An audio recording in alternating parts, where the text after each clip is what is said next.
And we are live at the Conscious Life Expo here in LA, February 2019. This is Rob Rose standing in for Debbie Dashinger on the Dare to Dream podcast, and I have the immense good fortune to be here with Teal Swan.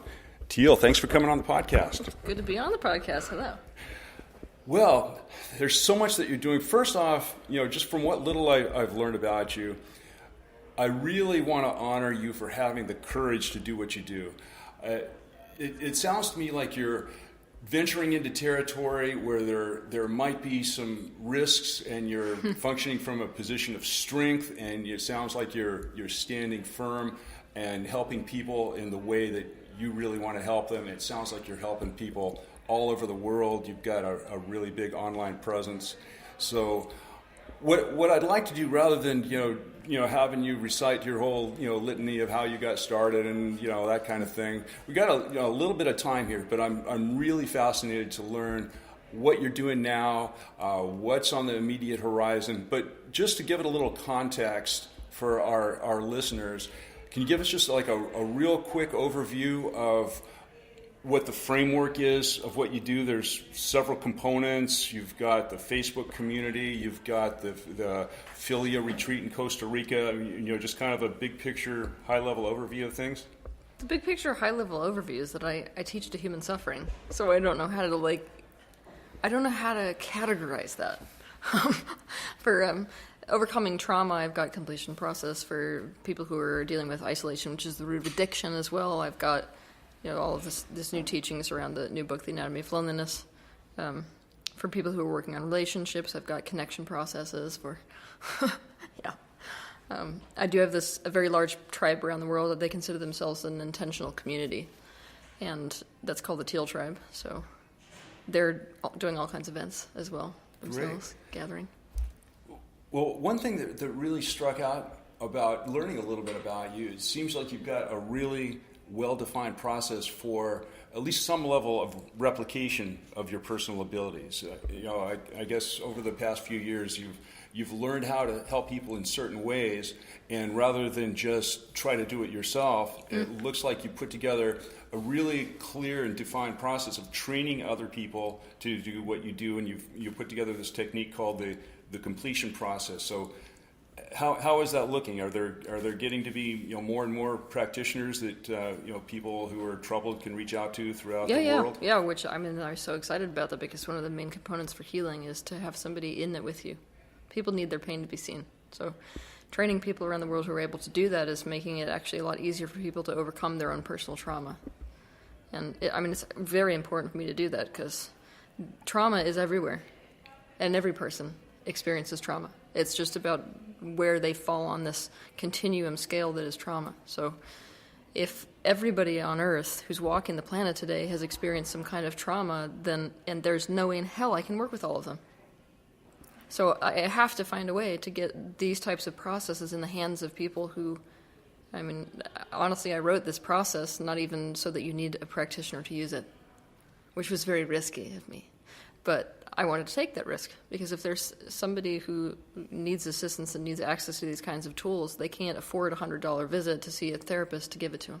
Absolutely. And they can't afford a much bigger fee now to see me. $100 would be cheap for a lot of. For me, yeah. That's the thing. The only way to scale things really, if you're in my line of work, is to charge a crap ton of money for personal sessions. So what I'm trying to do is to get all of the demographics. So I can do a huge event where people can attend for $20. I can put free content everywhere, right, for people who can't afford any of it. I can provide these types of tools for the price of a book, or I can go all the way up to individual sessions for thousands and thousands of dollars. So how many practitioners are there now throughout the world of the completion process? Hundreds. I don't know exactly the number. I think it's 300. Wow. Yeah. That's pretty exciting.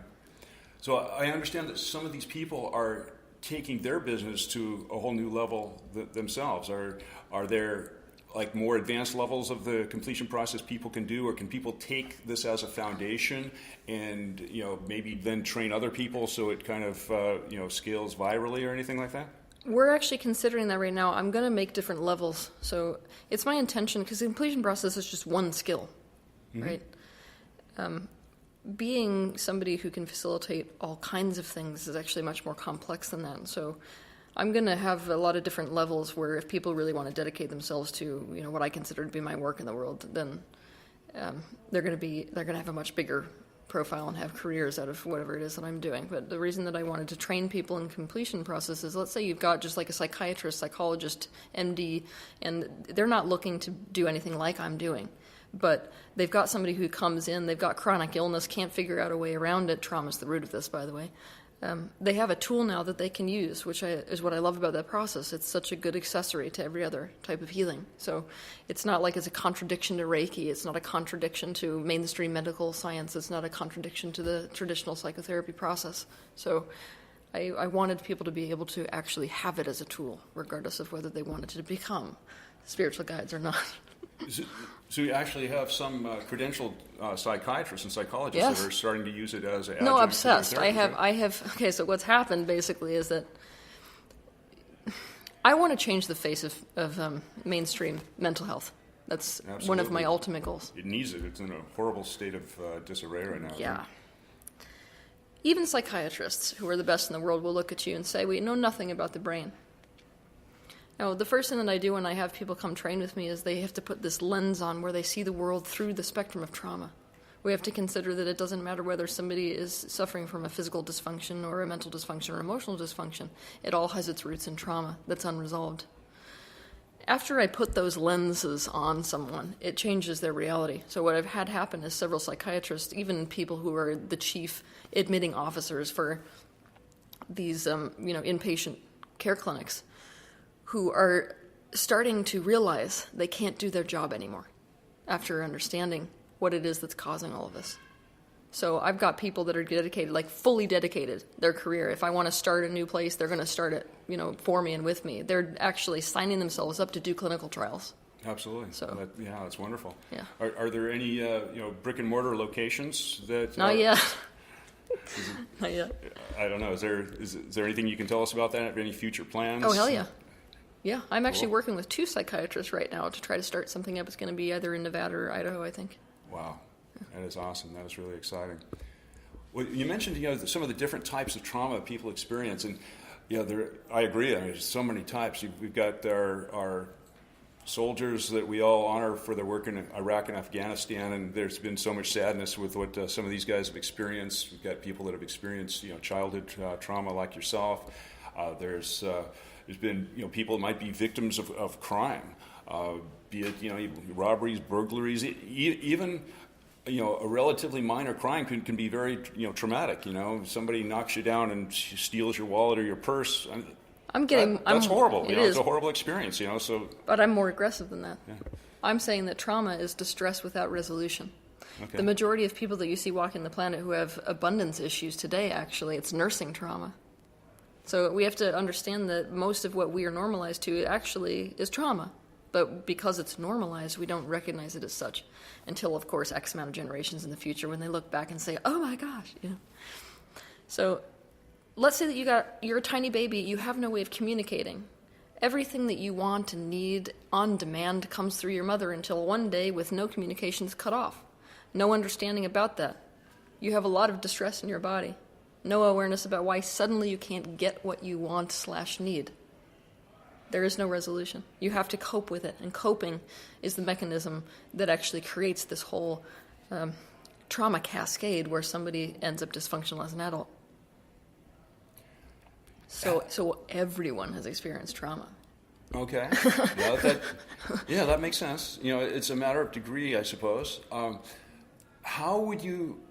I'm sure the approach is different. I'm sure this gets into some of the more fine nuances of the training, which I don't really know about. But just to give us a high-level overview, let's say you've got a soldier with PTSD, I'm sorry, or you've got somebody who's maybe a victim of domestic crime. Kind of 2 different situations. Would you treat them differently, No. or is the process very similar? The process is exactly the same. It's just trauma without resolution. You just create resolution for whatever situation is at hand. That's why training these people is difficult. I'm looking for a very specific trait within people, because you have to have so much adaptability, because what one person needs for resolution in one scenario will be totally different than another person. So it's about meeting whatever walks through your door. There is no kit that fits them all. Well, I mentioned the courageous aspect of this earlier. There's been people who have criticized every pioneer in any field is always going to take some risks and get some criticism.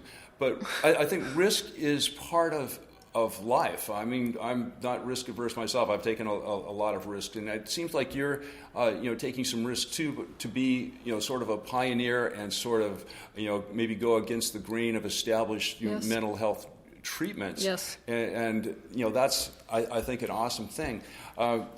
But the rewards have to be so much greater. So what are your thoughts on just the nature of personal responsibility? If someone is out there and they're troubled, maybe they're suicidal, they can turn to the suicide prevention helpline, or they can turn to the Teal community, or maybe go see a psychiatrist or something like that. If they turn to the Teal community, some people might say, "Oh, you don't have medical training and all this. Maybe what you're doing is risky." But don't you feel that out there in the world today, we need to take personal responsibility for our health choices and the modes that we use to heal ourselves? And if we choose to do something that's a little bit riskier, we wanted to go do some MDMA therapy or psilocybin therapy, something like that. It's all going to be risky. Yeah. Don't you think that the the risk is warranted? Honestly, the biggest risk you can take today is typical medicines that they'll give you in a psychiatrist's office.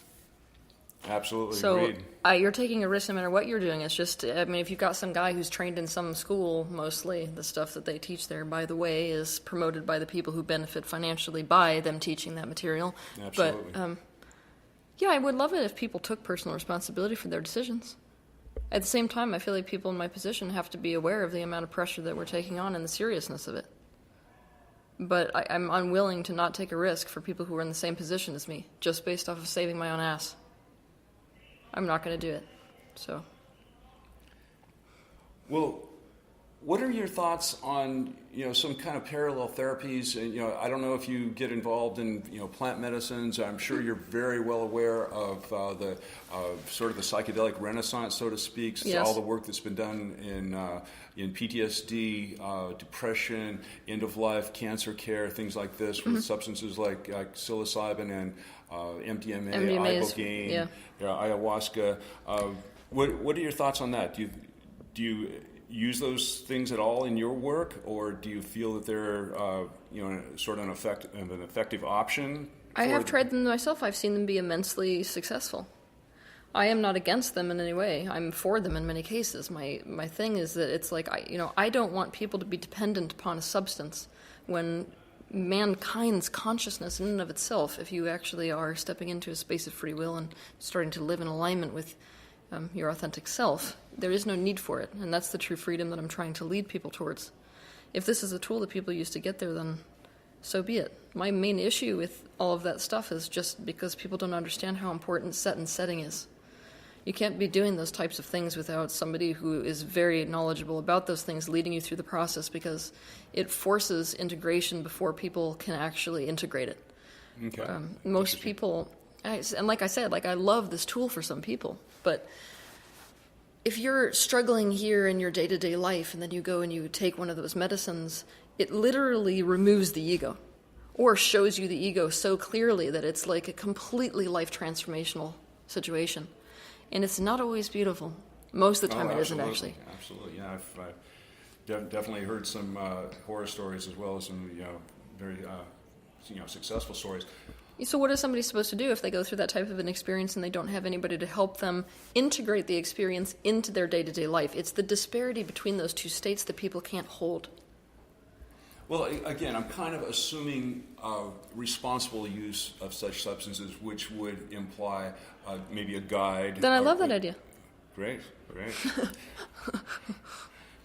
But that's not how a lot of people are doing it. Yeah, that's true. And it's, anything, this is what makes my job so hard, is that anything in the world can be used as an escape mechanism.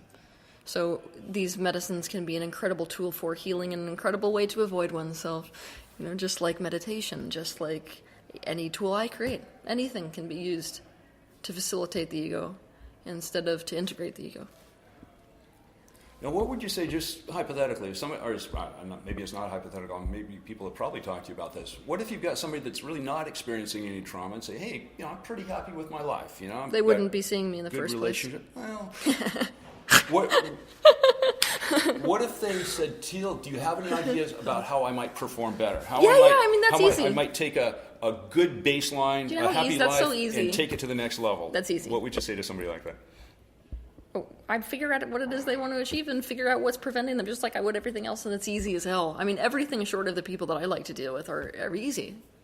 I like to deal, and I mean, my specialty is really the people who are suffering the worst of all. It's the people who are like, no one has an answer for me, I have never had an answer, and they've got such disparity between these fragments internally that they're a constant war. Everything short of that is like a walk in the park. I mean, one of my favorite things to do, actually, is to work with professional athletes, and that's usually what it's about. It's like, help me perform. Oh, great. That's, kind of what I was thinking of, or maybe, Silicon Valley computer engineers. Or anybody but they're emotionally totally messed up, so. Okay, well, that might be a whole other thing. One kind of tends to think of the nerdy guy at home who spends all his time with his computer, but can't really stereotype too much. But what is going on with the Philia retreat? That seems like a really fascinating thing. You probably spent a fair bit of your time down there. You're currently residing in Costa Rica, right? Yeah. Is a Philia retreat your main residence then? No, I can't live on premises because it's a publicly disclosed location, and I have enough people who want me to die that it's not a good idea. Okay. But I spend a hell of a lot of time right there, and I love that place so much. Yeah, it's crazy, though. I mean, the land itself is such shamanic land that it catalyzes everything. Yeah. So. Walk me through like an experience that somebody might have. Let's say they're coming from LA and they want to go and have this experience. I guess it's a week-long experience generally. Is that correct? It depends on which one of the events that they're doing. If they're doing one of my events, may God have mercy on your soul. Okay, so what it looks like, if I'm doing one of my curveball retreats, that's the one I like the most. People usually come there with a set intention. Either they're having relationship issues or they can't find their purpose or whatever. And what I do is to walk them through several processes that I never intend to teach publicly, by the way, because they're so incredibly intense. I've managed to create it's like a shamanic medicine experience without the medicine, is what I do. And so with a group that's about 20 people, I like to restrict it. I'm not doing more than 40 people for those. You're basically bearing all of your subconscious stuff in front of everybody on display to see. But based off of actually visually being able to see whatever you are not currently seeing, now you have the awareness necessary for the change you want to make. But it's just as intense as an ayahuasca experience. If you've had that before, you know what it's like. You see reality and then you can't go back again. Which is what I like. That's my goal. I don't want people to leave that door feeling like they can go back to the same life. Very interesting. So people basically leave that a transformed person from when they came. What would be an example of somebody who's maybe one of your favorite clients or case studies that you can think of that came in one way and came out another way? Well, I had somebody come to me with cancer and leave without it. That was fun. Well, that's pretty huge. Yeah. Wow. The doctors were freaking out. He was supposed to be on chemo, totally done for. Absolutely amazing. Totally gone. See, but things this is the thing. When you're in my line of work, these miraculous healings, it's normal. Especially because the body can actually clear itself of cancer in like a 48-hour period. So that's one of the easiest ones to shift, in fact. Yeah. Well, you've talked to people. So I know that there was somebody who interviewed you, and you said, "Okay, well, I'm not getting that you ate a real healthy breakfast today. Could I ask you for just a quick freebie and tell me how I'm looking health-wise and that sort of thing?" Endocrine system is suffering with you. Okay. Otherwise, you look okay. It's not like it's mostly your endocrine system. You'd benefit by doing trampoline work. Do you ever do anything like that? I do jogging and jumping. I know it stimulates the lymph system. Yeah. So I'm aware of that. I haven't done as much lately. But you're talking about just the rebounder, just the little trampoline, just bounce up and down on it for a while to stimulate the lymph glands, get your. Yes. Oh, okay. Well, they're cheap on eBay, so I might go grab one of those. Well, that's great. Thanks for that. You've mentioned that you have the ability to see inside the body, and you've had this ability ever since you were 4 years old. Is physical work, a important part of what you do, helping people with physical ailments, or more so the trauma? Or I'm sure it's probably related somehow. No, they're all entirely related. That's why I stopped. Like in the beginning, I was a lot more about the energy work processes and dealing more like that. Like I would look at somebody's body and be like, well, this is what we have to change physically. But what I noticed is it didn't matter how much physical work and how much energy work I was doing, it would always come back. So I was like, oh, wait a minute. There's this deeper root here. And I started watching the way that thought patterns are like going into the body. Based off of seeing those thought patterns and how they feed into the body, I realized what was actually causing this disparity in the body. And then it was about, I got to get a person to change their whole perspective.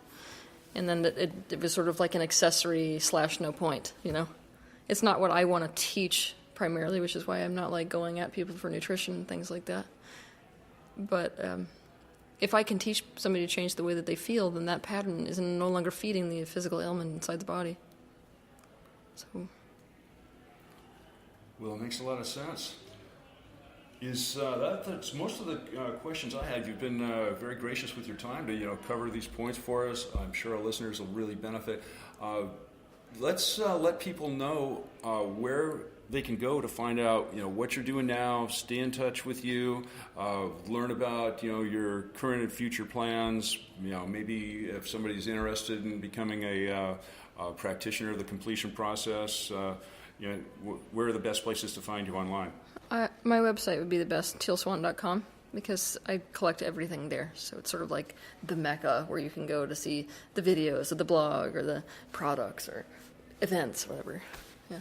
Awesome. Anything else you'd like to let our listeners know about as far as things coming down the pipeline for the immediate future? Or, TV show. Oh, really? Wonderful. Yep, I'm going to do a TV show, but it's going to be really super exciting because I'm going to be helping people, kind of like what I do on stage, but inside people's homes. So it's my hope that if I'm working with somebody like that and you identify with the character, the advice that I'm giving the person on the screen is like a takeaway or a take-home for the people watching. Excellent. Conscious media is actually where I want to take the majority of my focus. Excellent. Instead of, as opposed to instantaneously starting centers for changing the justice system, which is phase 2 of my career, and all of those types of things. And where will people be able to find that? Were you working with Netflix or Amazon yet or anything? Okay. I can't say. You give me a wink, so okay. Top secret, guys. So I guess we'll need to stay tuned. Keep in touch with tealswan.com, and maybe then. I'm not going to keep it a secret. Don't worry. When it's out, I'm like, it's out, everyone. Yeah, I'm sure. Yeah. I'm sure we'll be shouting from the rooftops. Well, Teal, thank you so much for your time today, and Dare to Dream podcast is most grateful, and we will get you up on our site as soon as we can. This is Rob Rowe with the Dare to Dream podcast, standing in for Debbie Dashinger, signing off. All right, Teal, take care. You too.